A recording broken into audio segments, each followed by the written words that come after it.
Olá, sejam todos bem-vindos novamente. Nós estamos aqui agora falando ainda, no módulo 6, mas a segunda parte, desse módulo que diz respeito à continuação do capítulo 5 da RDC 665, como combinado no módulo anterior. Para não ficar muito longo aqui, então nós dividimos em duas partes. E aqui eu vou fazer uma coisa importante aqui, que eu julgo ser importante, e talvez interessante aí para quem está dando continuidade. Na hora dessa segunda parte, nós falamos no módulo, na parte 1, no que diz respeito aqui aos importadores, então, e também aos distribuidores. Lembrando que aquilo que se aplica ao fabricante vai ser o capítulo 5 como um todo, Então, nós viemos na parte 1 até o artigo 77, que ele se aplica para fabricantes, importadores e também distribuidores. A partir do artigo 78, 79, 80, esses artigos eles dizem respeito a equipamentos, E quando nós tratamos de equipamentos, eles não se aplicam a importadores e distribuidores. Então, o que eu vou fazer aqui para dar continuidade? Para quem é importador e distribuidor, eu já vou falar para quem é somente importador, me desculpem, eu vou falar somente do artigo 85, 86 e 87.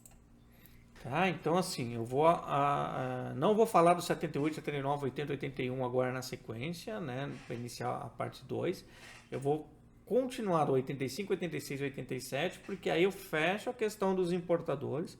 Depois a gente fala das seções 3 e 4 e aí depois a gente pega toda a abordagem do restante aí que são para os fabricantes, Isso não vai fazer vocês perderem nada de conteúdo ou de sequência, porque eu tomei o cuidado aqui de colocar quais são os artigos ou seções aqui para que vocês não se percam, tá ok?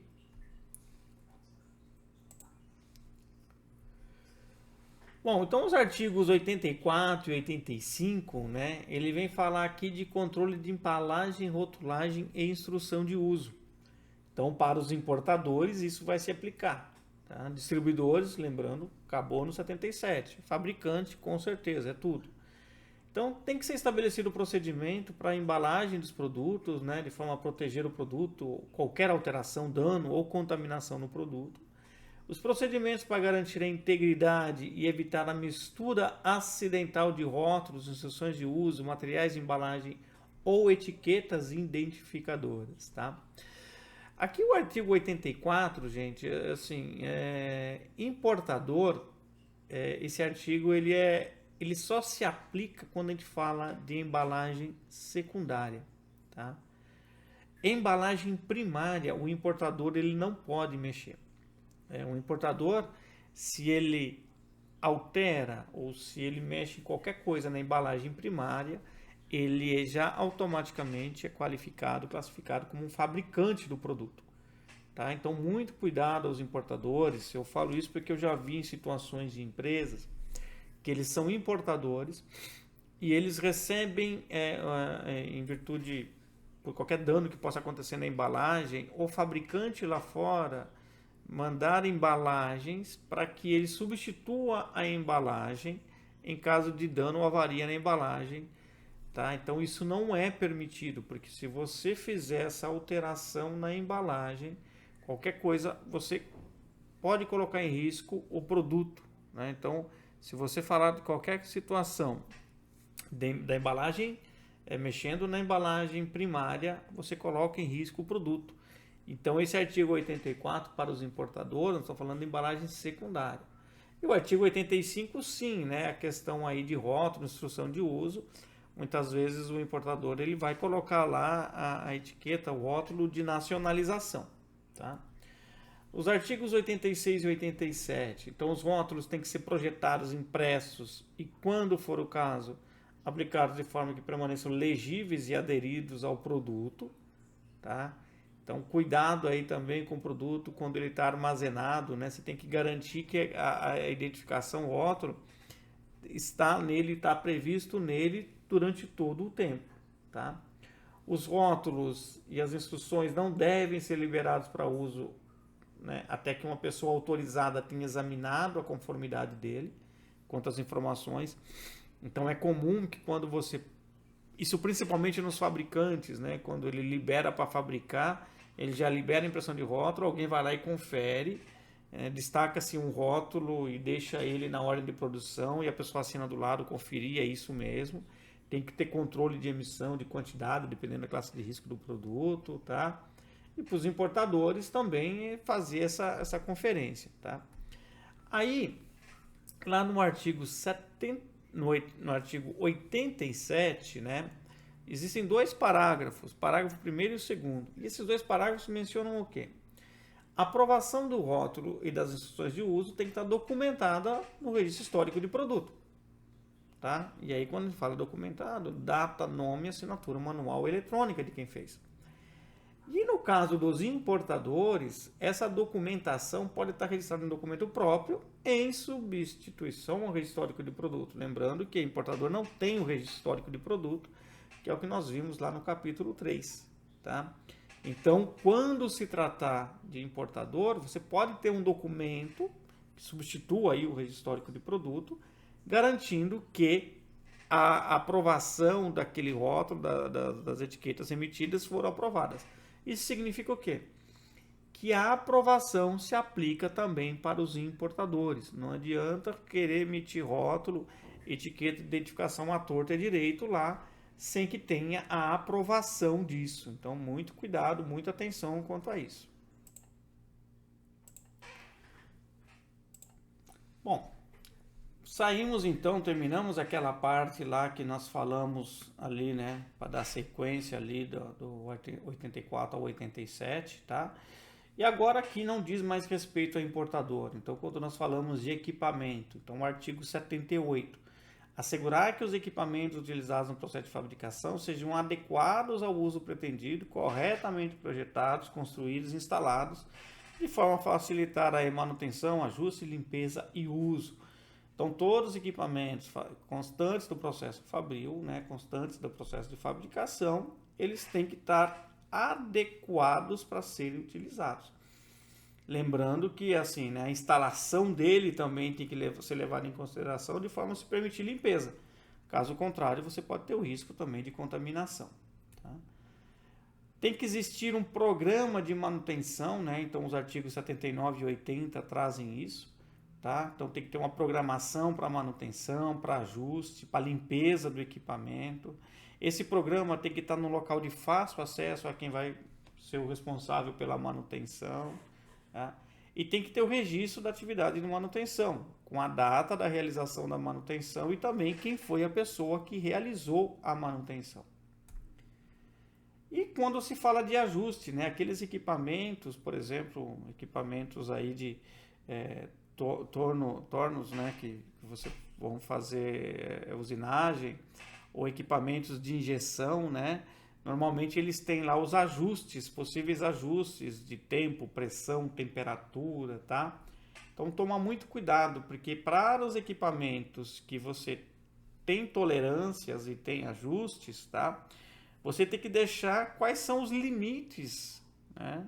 Você tem que deixar muito fixado, próximo, quais são os limites possíveis ali dentro. Por quê? Para que a qualquer momento qualquer um possa conferir se a máquina está trabalhando de acordo com o parâmetro estabelecido de ajuste, tá? O regulamento ele fala que tem que estar perto do equipamento, né, que necessite de ajuste, ou esteja facilmente disponível ao pessoal encarregado, tá? Então assim, eu não consigo estar lá, então a pessoa que é responsável por fazer o ajuste tem que ter acesso de forma fácil, prática. Bom, o artigo 82, né, ele ainda falando da questão dos equipamentos, tá? Ele fala de material de fabricação, então tem que ser estabelecido o procedimento, né, para uso e a remoção de material de fabricação, de forma que eles sejam removidos do produto ou limitados a uma quantidade especificada a não afetar adversamente a qualidade do produto. Tá? Então, às vezes a gente tem que tomar o cuidado, por quê? Porque você pode ter um resíduo, né, sei lá, um saldo, algo que sobrou de uma fabricação anterior que possa gerar uma contaminação no que você está fabricando no momento posterior. Então aquilo você tem que tomar, o procedimento tem que garantir que antes de você iniciar o próximo processo, você tem que ter remoção desses materiais, tá? Ele não fique lá para não gerar nenhum risco de contaminação no produto novo aí que está sendo fabricado. Tá? E aí nós falamos também de processos especiais no artigo 83. Tá? Então, processos especiais têm que ser conduzidos de acordo com procedimentos e parâmetros estabelecidos, assegurando a conformidade às especificações. Os parâmetros críticos deverão ser monitorados e registrados no registro histórico de produto. Então, só para a gente entender o conceito de processo especial, né? Qualquer processo cujo resultado não pode ser completamente verificado por inspeções e testes subsequentes. Então, aqui, quando nós falamos de processo especial, nós associamos isso já ao processo de validação. Então, por exemplo, uma empresa que faz a selagem do produto estéril, então você tem lá, ele faz a termoselagem, ele não vai verificar depois, não é uma etapa subsequente, ele fica verificando a integridade da selagem. Então, automaticamente, isso é um processo especial. E aí você tem que fazer o quê? Você tem que validar esse processo. Estabelecer ali tempo, né, o ciclo do tempo para a selagem, a temperatura da termoseladora, né, a pressão ali utilizada. Então, faça ali os seus estudos e estabelece quais são os parâmetros. Então, aqui, nessa termoselagem, a termoseladora ela vai ter que trabalhar numa temperatura de 145 a 150 graus. Tá? Estes parâmetros têm que estar monitorados e registrados no registro histórico. Então, quando a gente pega uma ordem de produção, por exemplo, que pode ser compor ali o registro histórico, eu tenho que enxergar quais são os parâmetros que foram registrados ou apontados durante o processo de fabricação daquele produto. Tá? Eu posso monitorar uma única vez de manhã, quando inicia, uma única vez ao turno, várias vezes ao turno. Isso aí cada empresa vai estabelecer a sua sistemática, tá? Mas o que é importante? Eu enxergar que, olha, o parâmetro estabelecido e os registros demonstram que eu trabalhei de acordo com o parâmetro. Isso é muito importante quando você fala de controle também de processo. E aí voltamos agora na seção 3. Lembre-se, seção 3 e seção 4 se aplica a importador. Os artigos que nós vimos agora de 78 até 83, eles não se aplicam a importadores. Eles se aplicam somente ao fabricante. Agora aqui nós já voltamos para a seção 3. Então aqui, seção 3 e 4, eles se aplicam sim aos importadores, tá?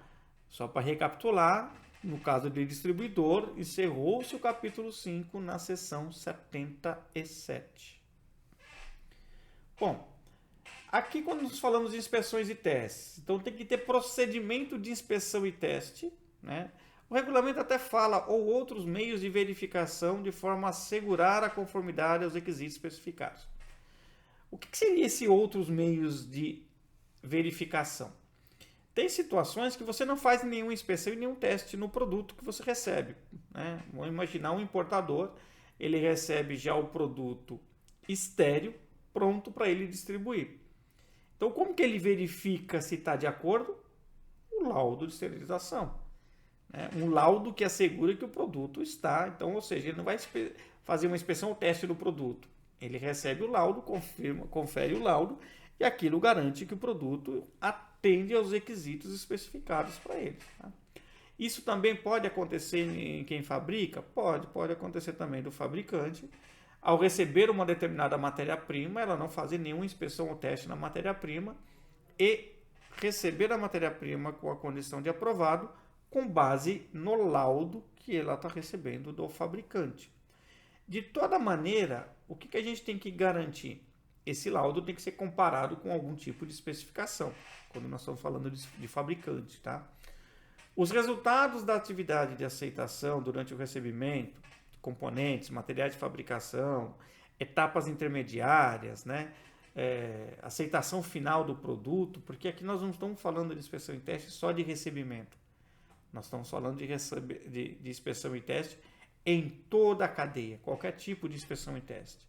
Então, toda inspeção e teste, quando realizada, tem que estar documentado, incluindo a sua conclusão, aceitação ou rejeição. A autoridade e a responsabilidade para tais atividades têm que ser definidas pelo fabricante.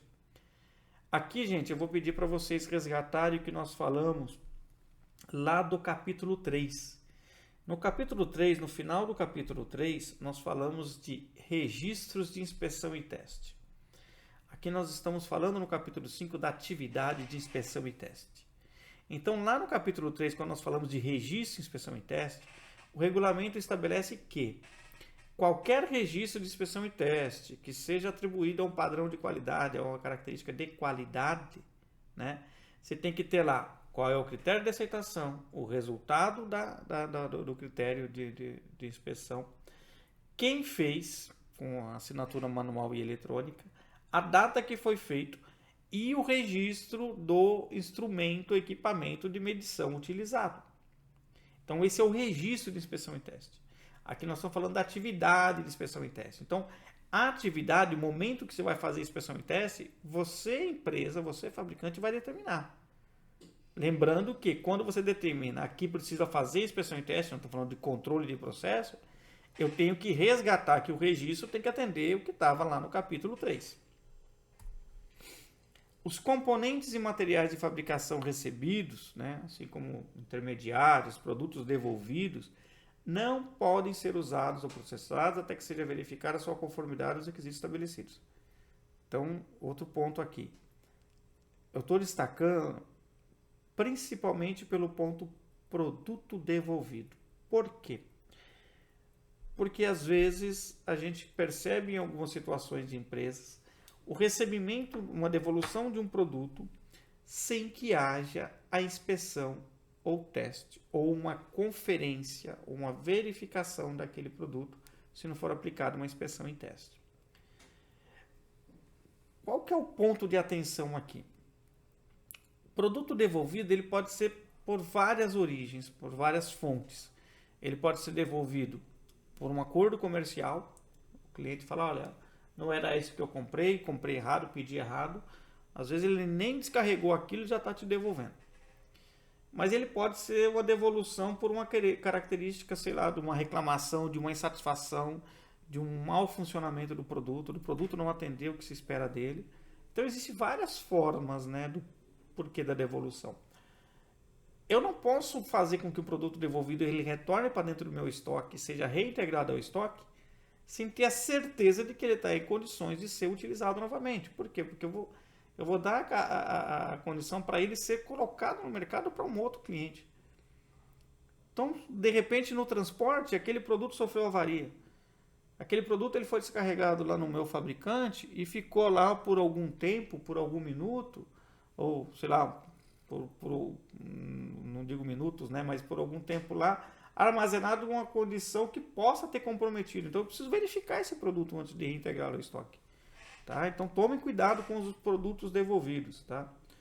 Tem que ser estabelecido também, mantido um procedimento para caso de retenção de componentes, né? Seja de material de fabricação, produto terminado, devolvido, né? Até que as inspeções ou testes tenham sido completadas e documentadas. É o que nós chamamos aqui da quarentena. Enquanto eu não tiver a certeza, de acordo com os processos que eu tenho estabelecido de inspeção e teste ou de conferência, que o produto está adequado, eu tenho que mantê-lo segregado, eu tenho que mantê-lo separado, identificado, até que isso esteja concluído. Tá? Um outro ponto de atenção, às vezes a gente vê essa segregação de forma sistêmica, né, dentro de um sistema que ninguém consegue movimentar. Tá? Porém, eu tenho a questão física do produto. Será que o produto está adequado? Então, se eu colocar o produto junto a algo que já está adequado, sem saber se ele fisicamente está adequado, não tem nenhum risco de contaminação, eu posso gerar contaminação no produto que está armazenado e que eu sei que está em condições de uso.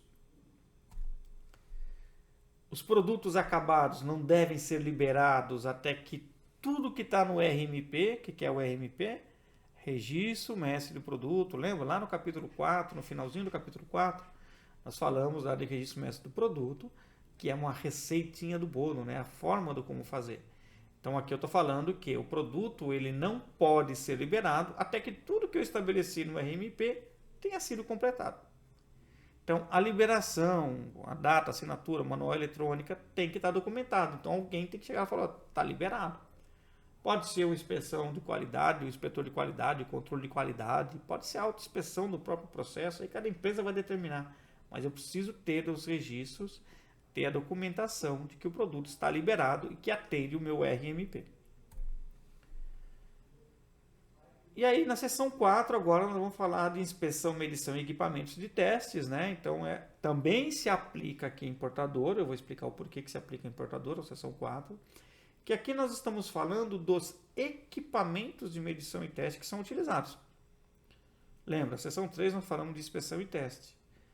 Não necessariamente a inspeção e teste requer o uso de algum equipamento ou instrumento de medição.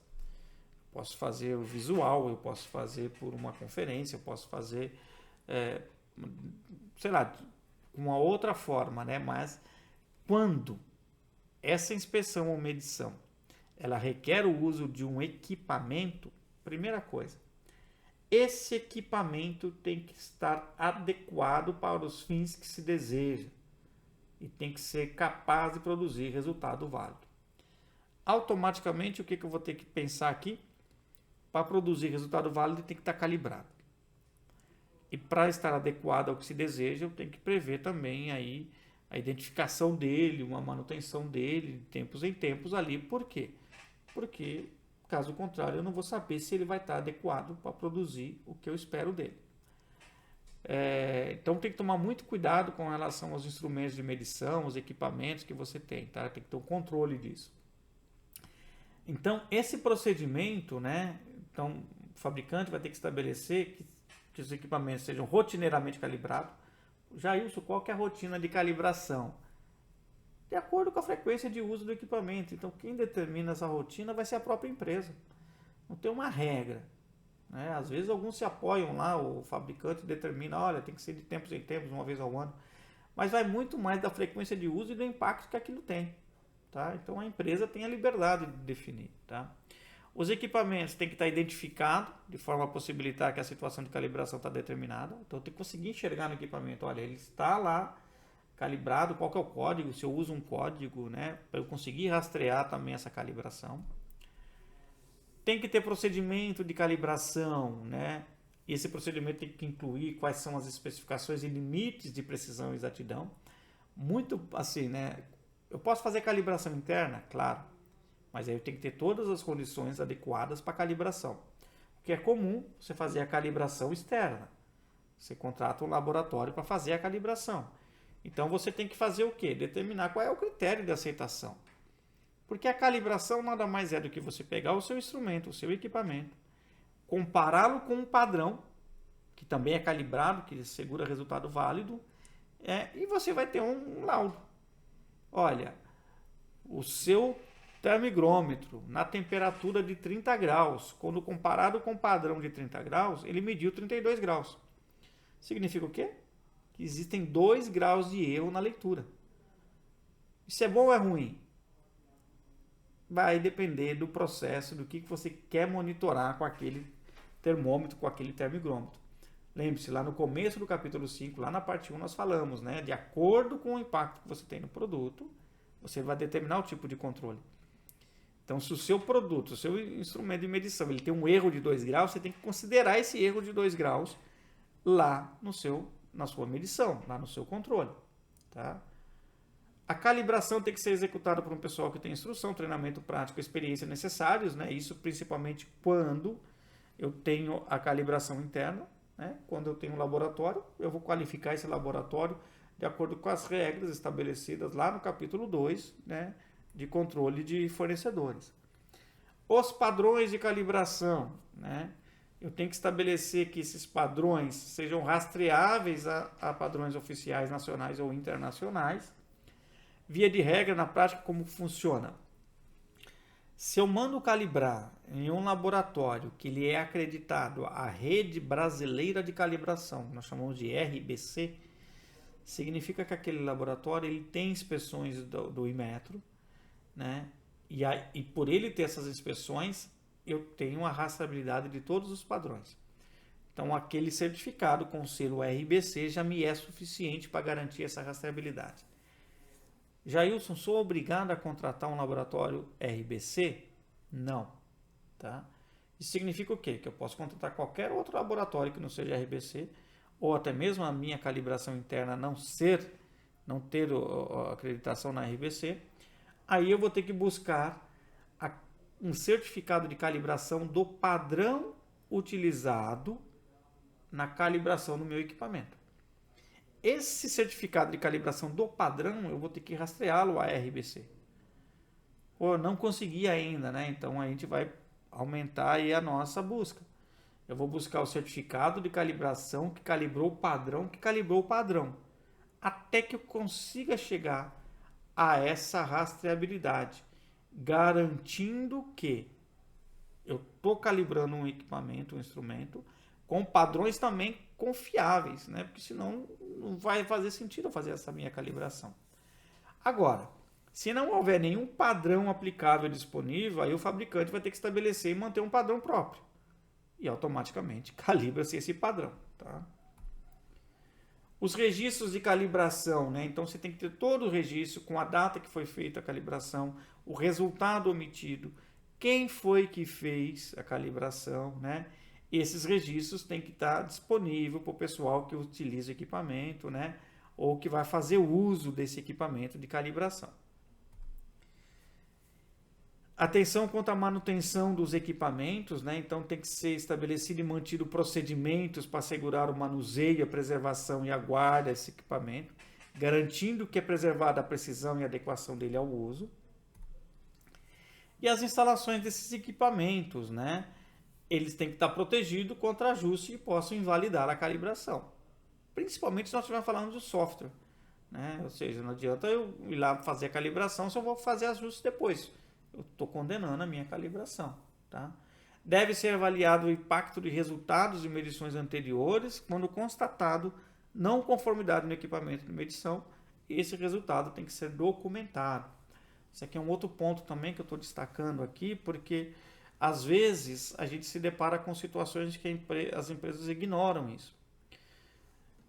Dependendo da frequência que eu mandei calibrar, vamos imaginar que você mande calibrar um equipamento a cada 12 meses. E quando você mandou fazer a calibração novamente, você percebe o resultado dele que está fora do seu critério de aceitação. Esse estar fora, você não sabe em que momento que ele saiu fora.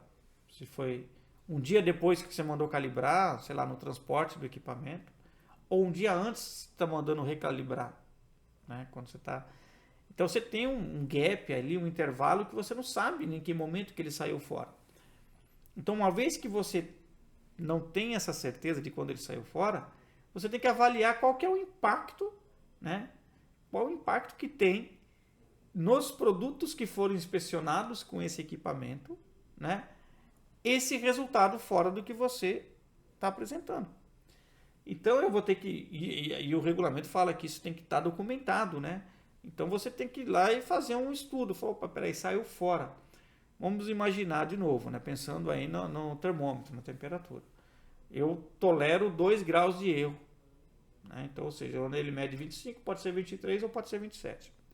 Mandei calibrar e o erro me apresenta como 3 graus. Opa, teve 1 grau a mais. Esses 3 graus, esse 1 grau a mais que teve, ele teve impacto no meu produto?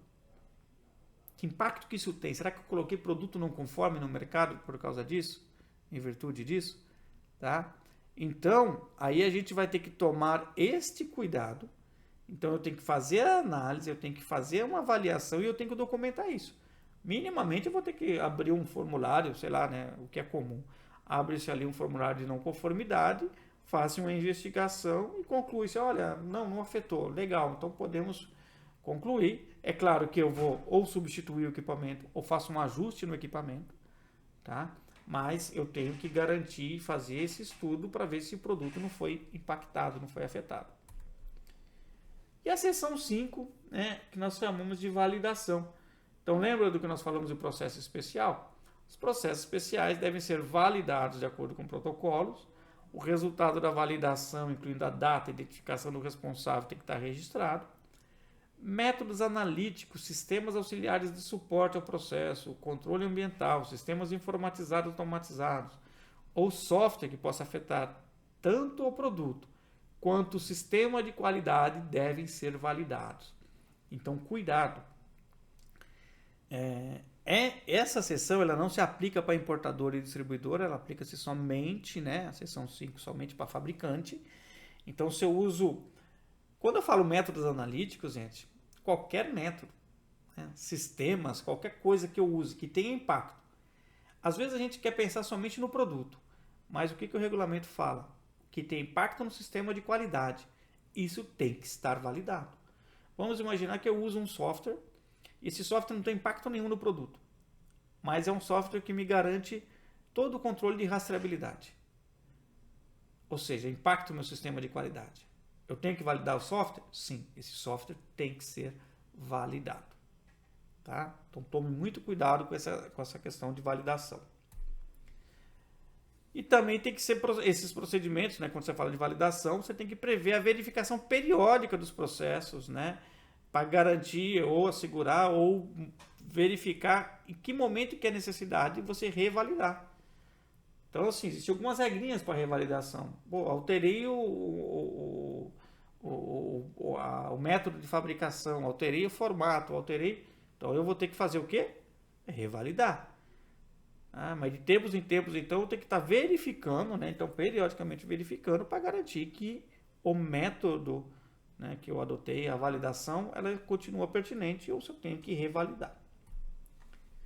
E aqui também, nesse capítulo, na seção 5, nós falamos de controle de mudança. Ele não se aplica também, né, o controle de mudança para importador e distribuidor, só para fabricante. Então, eu tenho que... Toda mudança, ela tem que ser... Primeiramente, né, formalmente requisitada, documentada e aprovada antes de ser implementada.